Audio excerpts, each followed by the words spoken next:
Hello, beautiful souls. Welcome back to my channel, Peace, Love, Faith, and Divine Union. And this is where we speak about twin flames, self-concept, manifestation, divine love, limiting beliefs, and really just becoming in alignment with your fullest and highest divine self.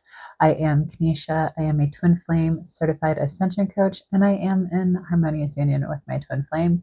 And my desire and goal is to see everyone come into union with their divine counterpart.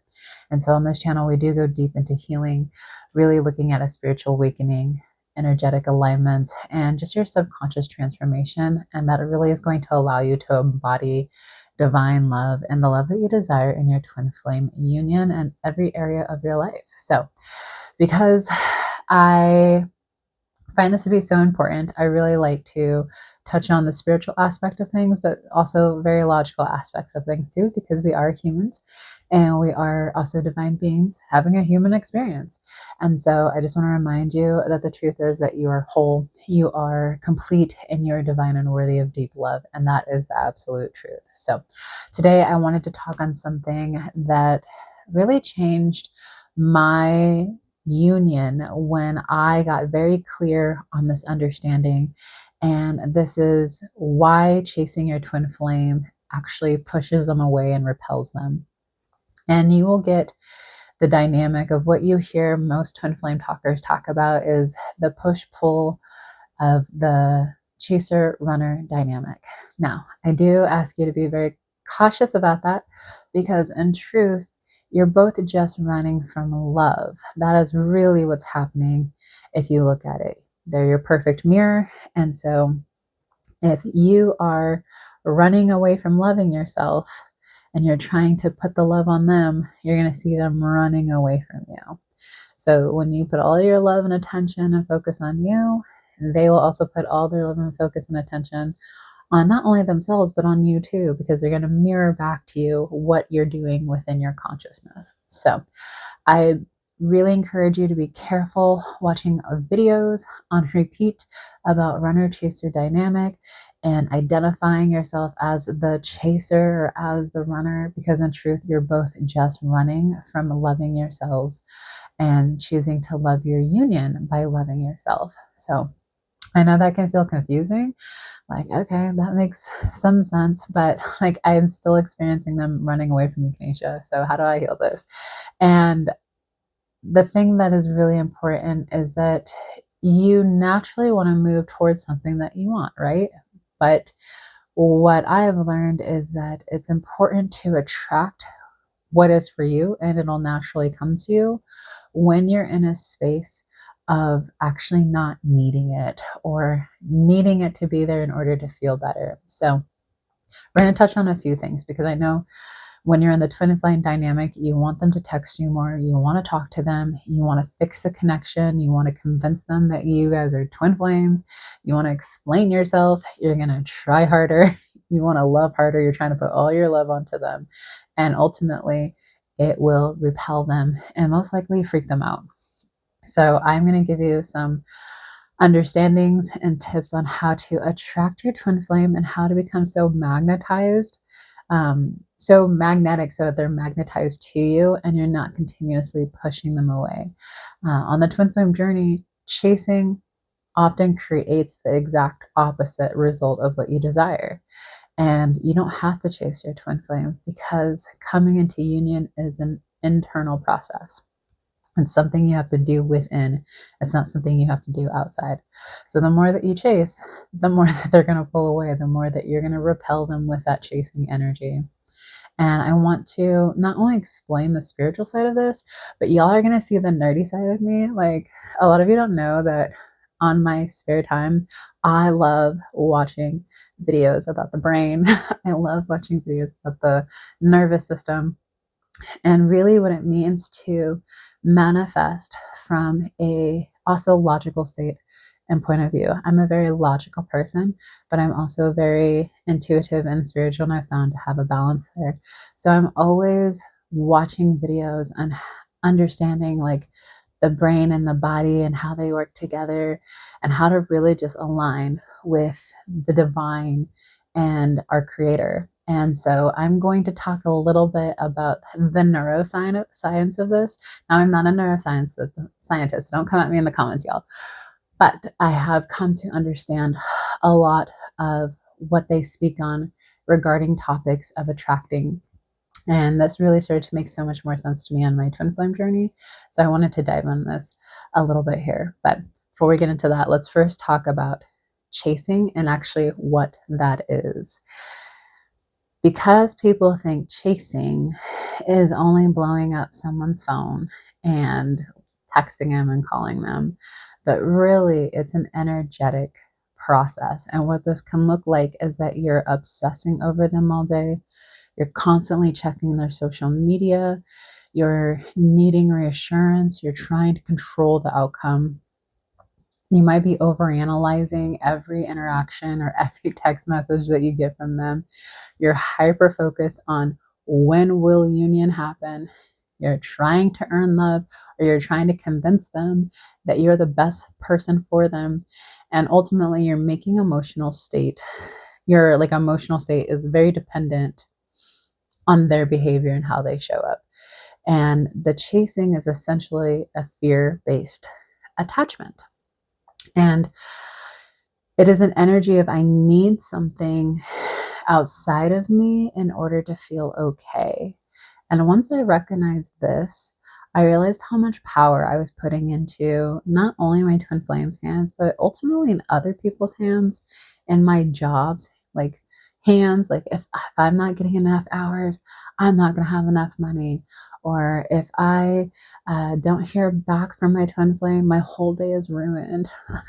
I just had a client who they had this favorite pair of sweatpants, and their dog ended up biting into their sweatpants, and it ruined their whole day.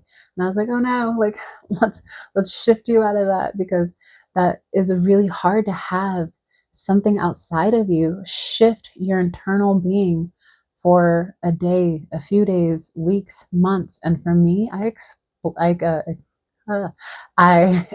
experienced this where I would have something happen on the outside and I would spiral for weeks or months, and I would just be in this stuck stage until something outside changed and shift. And really, that's just me giving my power over away. And so your nervous system is continuously communicating to you the energy that you're in at all times. And this was something that I really had to pay attention to, because my nervous system was communicating that I'm having a hard time because of something outside of me. But when something shifted, then I felt better. And I really thought that the way that I felt would dictate everything that's happening outwardly. But the more that I started to learn about the nervous system and learn about the mirror exercise, the more that I realized I could actually change how I felt within, no matter what was happening outwardly. So this is us now getting into the neuroscience part about this. And it's really powerful, guys, I promise. When you are in anxious state attachment, your nervous system is going to be in survival mode. And I lived almost my entire life in survival mode. And that made my core tight all the time. I always found myself just like this all the time. I was never just relaxed into my body. And when that happens, your brain starts to perceive relationships as a threat to your survival. So hang with me, guys, here. This will activate your amygdala, okay, which is a fear center. It's the fear center in your brain. And when that is activated, your body releases stress hormones, cortisol, adrenaline. And this is why you can feel this chasing feeling in your body. And it actually becomes quite addictive if you're not careful and you're not quite aware of it. Your body literally chemically attached to the emotional highs of the high and lows of the connection. And this is also where you end up finding yourself in stages of limerence or obsession. And this is when you'll find that your body is attached to the high and lows when it comes to the texting and the silence and the breadcrumbings and the temporary reassurances. and the withdrawals that you tend to see passively a true twin flame move through. I see this quite a bit in a false twin flame connection, but it definitely does happen in a true twin flame connection.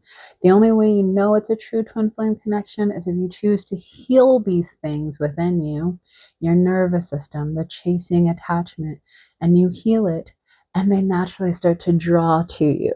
Okay. So your nervous system starts looping an obsession because it's searching for safety and security. You have now put your safety and your security in someone else's hands by whether or not they respond back to you, they show up, they add you on Instagram or Facebook and give you a follow. If they just show up. This is like you finding security and safety in something that they're doing instead of being able to give yourself that security and safety within. Now, when you do that, that's not necessarily love when you're having this obsession and searching for safety and security. It's just not. That's not love. And that's why so many people on the twin flame journey feel so emotionally exhausted and feel that a twin flame connection is toxic. And this is also why many people feel like it's really hard for these connections to come together because they're waiting for something on the outside to shift. They're waiting for their twin flame to change and shift instead of them changing and shifting within and operating from a place of peace and love. Your nervous system is actually operating from dysregulation and from this chasing energy. So we're going to go a little bit deeper here. I hope you all stayed with me. But ultimately, what I found is that human beings subconsciously respond to energy and nervous system states. So this is also part of the neuroscience that I was talking about, is that our brains have something called a mirror neuron. And this is what helps us consciously pick up on emotional states of others. Now, some of us can be hyper focused on that and it can drive your twin flame nuts. Okay. So this happens when my energy is in fear, it's in neediness, it's in desperation, it's in control, it's in obsessive attachment. And my twin flame picks up on that, and best believe, so does yours. You can't lie or hide from your twin flame. Okay. It doesn't matter if they're on the other side of the wall, which is where my twin flame is at this moment, he's in his office, or they're on the other side of the world. Okay. They can energetically pick up these feelings and emotions. And this is why this is so important, because I think people believe that they can wear a mask and they can look great on Facebook and look like they're put together and I'm happy without you and I'm doing my life and I'm self-caring and taking care of myself, but your nervous system is a freaking wreck and frenzy. That is what your twin flame picks up. Your twin flame is going to respond to your feelings and your emotions before they even respond to your words. So for example, you could text them and you could be like, I'm going to be so fine if they don't text me back. Everything's good. I'm all right. Hey, how's your day? And then they don't say anything. And before you even set that text, there might just be a little bit of a sliver of, oh my gosh, they're going to reject me. Or what if they don't answer? Or like, I just have to I have to be okay. And really, you're not. Okay? You're not fooling anyone other than maybe yourself. They are going to energetically respond to your energy before they even respond to your words. So I hope that makes sense. And this is incredibly important because even though you're not saying something out loud, for many divine masculines especially, that pressure can subconsciously feel overwhelming. And this is something that my twin flame has helped me with too, where he's like, there was times where I didn't respond because I knew you wanted more from me and I couldn't give it to you. So I just didn't respond. And I was just like, that makes a lot of sense. It wasn't really personal. It was the fact that he felt inadequate to be able to give me what I wanted. So he just didn't show up at all. And it's not because they don't care or because he didn't care. It's because the dysregulated energy created a lot of emotional resistance. So people naturally moving away from that energy feels unsafe, heavy, or consuming. And that is why chasing often activates the runner dynamic. Again, coming back, you're both just running. Like you're running from regulating your nervous system, they're running from your unregulated nervous system. So the more pressure the connection holds, the more the other person instinctively is going to pull back and create space. And honestly, like I had to face this on my own journey. I really had to look at, how do I actually feel? Am I trying to convince myself I'm okay? Ladies, you know, divine feminine, you know that a lot of the times we just say, I'm fine, and you are not fine. Okay, you are not fine. Okay, so like, you gotta be really honest about how you feel and go into that space. If you're feeling insecure or rejected, go into that space. Hold space for yourself and go into that place and ask myself, what do I need in this place where I feel really rejected and I feel fearful? I need a hug. I need love. I need reassurance that I'm not going to reject myself and that I'm fully accepted and I am loved. And I don't need anyone outside of me to love me in order to feel loved. I don't. And there are moments where I thought I was fighting for love, but really I was just operating off of fear. I was fearful of losing him or being abandoned, or I feared that if I stopped trying to control the outcome and I just put all of my attention on me, that I was going to lose the connection forever. But the complete opposite happened, and I'm going to go into that in a minute. But ultimately, I did find that all of the things I was doing, texting, reaching out, checking social media, was because I was so fearful that he was going to go find someone else and I was going to just lose our friendship. I was so terrified. And that was actually what was keeping us from even coming into union, was that fear. I had to heal that part of me that felt so scared. And when I finally went in to go look at it, it actually didn't even really stem from my relationship with him. It stemmed from things all the way back in my childhood. And as I gave those parts of me attention and really looked at them and gave them the love I needed, those feelings of losing him started to dissipate. And I realized, like, I can't lose anything that's for me. And I can feel safety and I can have trust here. And I can trust that if this man is really for me, he's going to see me clearly. He's going to want me as much as I want him. And I don't want to continue chasing someone who doesn't want me. Like, that is not valuing or respecting myself. And so I chose to value and respect myself and put all of my attention and love on myself. And long and behold, it naturally attracted him to me. And we were able to really start building a foundation and a true union on love and not on fear, because you cannot build union on fear. It has to be built on safety. It has to be built on peace, trust, and wholeness. And so when I started to feel those things within myself, we were able to start building a relationship that was based off of those things and really build a wonderful friendship. And that was one of the biggest shifts that changed my relationship, was when I stopped making him responsible for my emotional regulation. Now, I still have an issue with this sometimes, y'all. Okay, I am not perfect at it. I am not perfect, but I am very aware.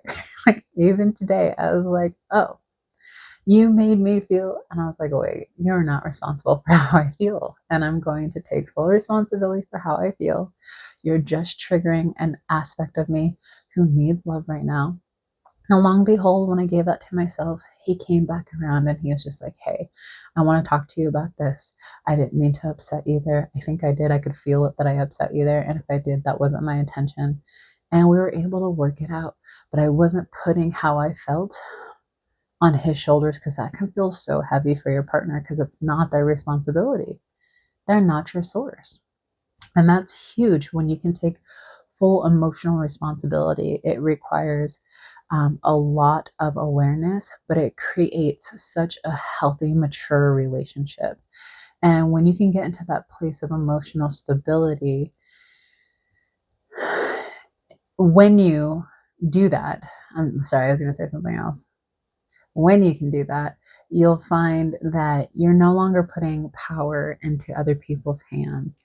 And when you place your emotional stability in someone else's hands, what you're unconsciously doing is creating energetic pressure within the relationship. And you will find that they feel like they're always doing something wrong, or they're always letting you down, or they're not meeting your expectations. And that's because you have literally put them in control about how you feel. And that pressure pushes love away. So do not do that. All right. Now, this does not mean that you become cold and like completely detach and be like, I don't care, and I don't really give two F's about this, and I'm just gonna become avoidant, and I'm just gonna pretend that I don't care. Like, that's not gonna work. Okay, y'all.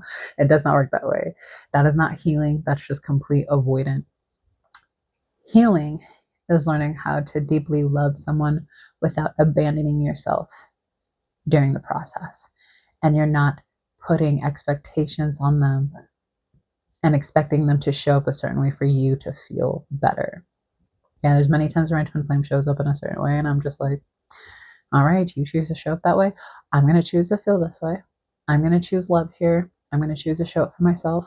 And because we're twin flames and we make the same core choice, who's ever making the most loving choice is what the pair, the twin flames, go with. So he could be having a cruddy day, and I could be like, I love you, I have compassion for you, but I'm not going to meet you in your crudiness. Okay, I'm not going to let how you're acting affect how I feel, and I will continuously hold my peace and hold love. And naturally, he meets me there, and he lets go of his cruddy feelings, and he's just like, yeah, I'm not even gonna. I don't need to entertain that. I'm just going to meet you here in love. And that is the beauty of twin flames. Okay. Now,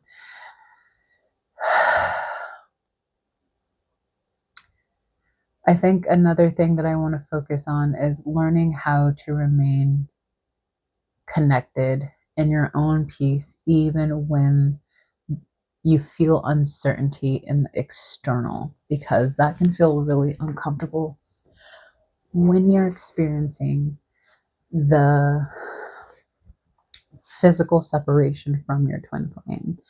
And this is where self-concept becomes everything, guys. This is where doing the mirror exercise really is important. And that's because chasing often is rooted in subconscious beliefs like, I am not chosen, I must earn love, I will be abandoned, I'm not enough, love always leaves me, I have to prove my worth, and things don't always work out in my favor ultimately. And until those beliefs have been healed and your nervous system keeps searching externally for validation and reassurance, you're going to find that you keep repeating those beliefs and those cycles, and things will come up in your reality to show you that this is your belief. Like, your reality can only show you what your beliefs are.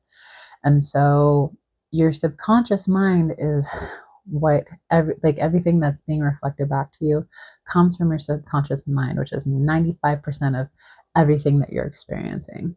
Then you have your conscious thoughts like, I like my eyeliner and my hair looks cute today. Like those kinds of subconscious thoughts, or what am I going to eat? And then you have your subconscious thoughts. Those are the thoughts playing in the background. And so I asked myself one day, consciousness, and you can ask yourself this, consciousness, what are my subconscious beliefs? And we can go deeper into this in another video. But when I asked that, as I was going through my day, I started to hear like this other voice just kind of playing in the background, just like in a loop, like, he's not going to show up. He's going to meet someone else. He's going to meet someone else. There's going to be someone else. He's going to meet someone else. He's going to meet someone else. And I was like, what belief am I holding on to that's making me think this thought? And it was that I am not chosen and I'm not enough. And I was like, okay, those are my subconscious beliefs. So I really had to start embodying beliefs like, I am loved, I'm safe, I'm worthy, I trust divine love, I am chosen, I am enough. I don't need to force what is meant for me. And if you need support on that, there are subliminal meditations, nightly meditations that you can sleep with, because your subconscious mind changes the fastest and the most easiest when you're asleep and you have no resistance. So that's why I made those meditations. So if you need support with that, check out those meditations. But everything will begin to shift. Your energy softens, your nervous system finally calms down. You stop trying to like control, because you have no real control only other than how you feel and how you react to things. And you stop trying to control the outcome. And ironically, that's when movement starts, guys. Like that's when you start to see your twin flame coming back your direction, because love flows best in safety and not in pressure or control. And this is why surrender, as I say, suppression, don't suppress.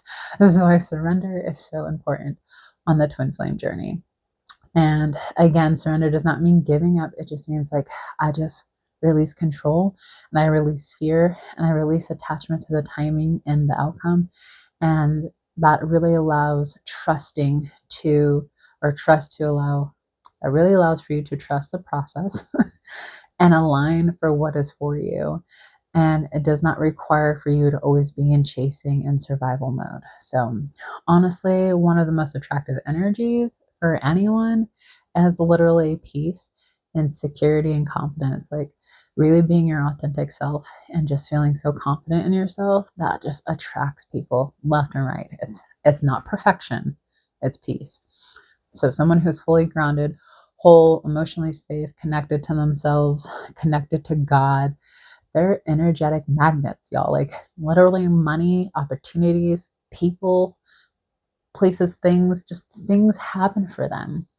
And it's because they're magnets. They're like energetic magnets.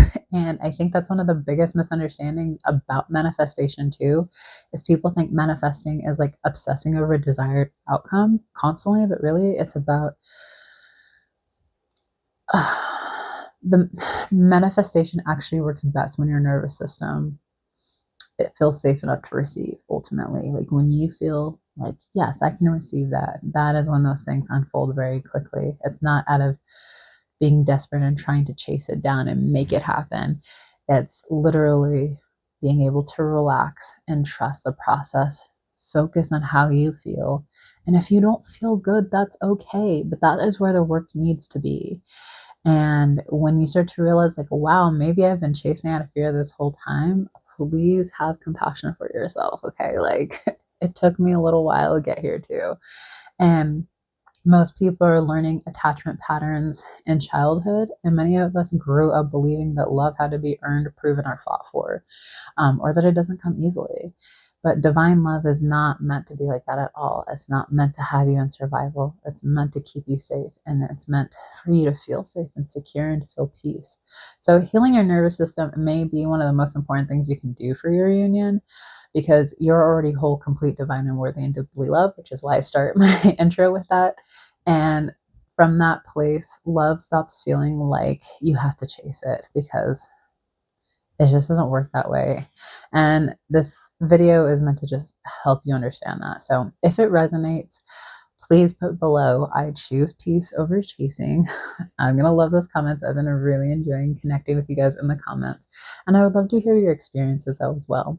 But definitely make sure to like and subscribe. Don't forget to share this message. And if you would love more support, I am offering a free 30-minute intro session where we can connect and go deeper and get really clear on what's going on beneath the surface of your union. And again, if you would love more support too on those limiting beliefs, check out my meditations. I've gotten so many great feedbacks, and really looking forward to helping people change the subconscious thinking, because you're meant to be thinking of how incredibly divine you are, guys. Okay. So I love you, beautiful souls. I will see you in my next video. Take care. Bye.